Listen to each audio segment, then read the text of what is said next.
जय माता दी दोस्तों। जय माँ काली, जय माँ दुर्गा, जय मसाणी माई। हम आप लोगों को गीता गीता है ना, श्रीमद् भागवत गीता। गीता इतनी अच्छी चीज़ है, इतनी अच्छी चीज़ है दोस्तों, क्योंकि गीता को अगर आप लोग पढ़ लेंगे शुद्ध तरीके से तो आप लोग जो है एक चींटी होती है ना, उसको दबाना नहीं चाहेंगे पैर से, क्योंकि गीता का ज्ञान तो सर्वोपरि ज्ञान है। वैसा ज्ञान है ही नहीं। गीता में ही श्री कृष्ण ने कहा था है कि आप लोग दूसरे की बुराई करते हैं। हम बता रहे हैं आप लोग दूसरे की बुराई करते हैं, चाहे आप हो, चाहे हम हो, चाहे कोई हो।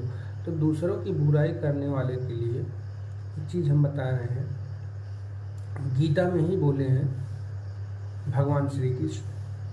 एक बिच्छू होता है ना, बिच्छू, यही जो बिच्छू होता है ना, उसके पूरे शरीर में जहर होता है? नहीं, पूरे शरीर में जहर होता है?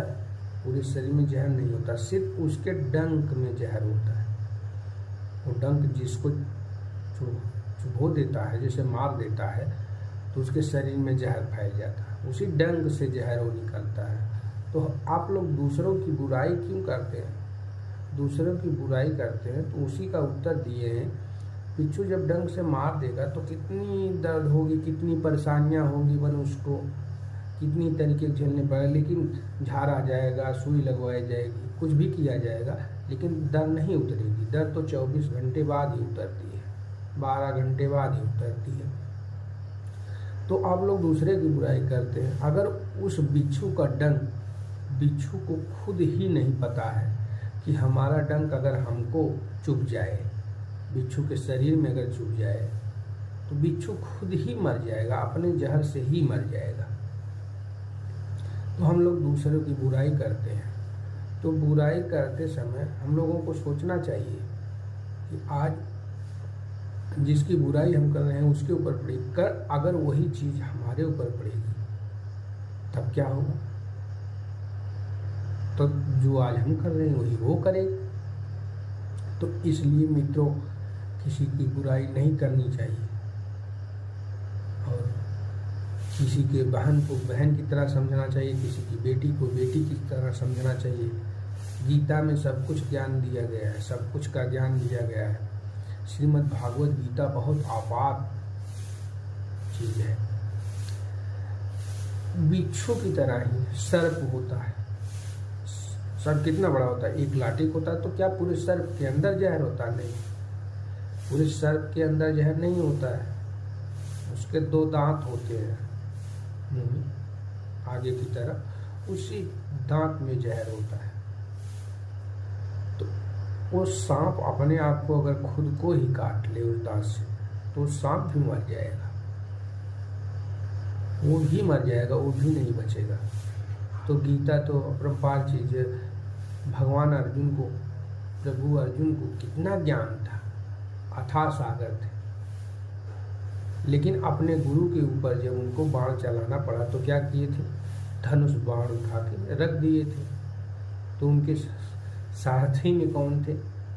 श्री कृष्ण थे, प्रभु। इनकी लीला अपरंपार है। तो सारथी में श्री कृष्ण थे। तो श्री कृष्ण ने ही लीला दिखाई ना कि हे अर्जुन, अगर तुम इन्हें नहीं मारोगे तो ये तुम्हें मार देंगे। तो भगवान ने बताया, भगवान ने दिखाया उनको कि हे अर्जुन, अगर तुम इन्हें नहीं मारोगे तो ये तुम्हें खुद ही मार देंगे। उसके बाद देखो अर्जुन, यहाँ पे कोई रहने के लिए नहीं आया। तो जो मनुष्य रूप में जन्म लिया है उसको जाना है,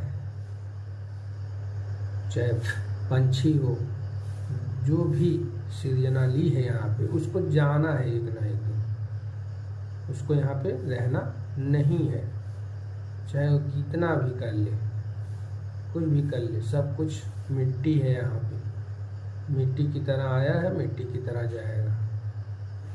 एक दिन ये जो शरीर है कितना धन दौलत इकट्ठा कर देता है, बहुत सब कुछ इकट्ठा कर देता है, लेकिन क्या रहना, कुछ नहीं रहना।